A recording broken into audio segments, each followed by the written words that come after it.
Alright, we're here at the Catarata Viagra, or the Viagra waterfall, as usual. Pepe, he actually owns the property here, so he's our guide, and this is his trail that we hiked here to get down here. Airline, always with us, keeping it real, keeping it good. Some turistas, and the waterfall right there. So walk around a bit, and hopefully not fall on my ass. Get a different view.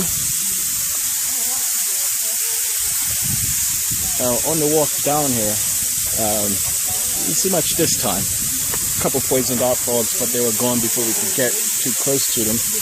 But we regularly see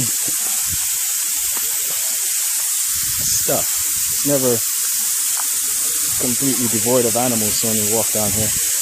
We've seen toucans, 2 different kinds of monkeys, sloths, of course. And the cool thing about this is, even though it's a fairly warm hike down here, there's always a breeze, especially when you're sitting where these guys are, where it just came from. There's always a breeze blowing through, so you get kind of hot and sweaty, but it's rewarding. Get down there and chill in the breeze, or you can swim in the water. But yeah, this is what we do.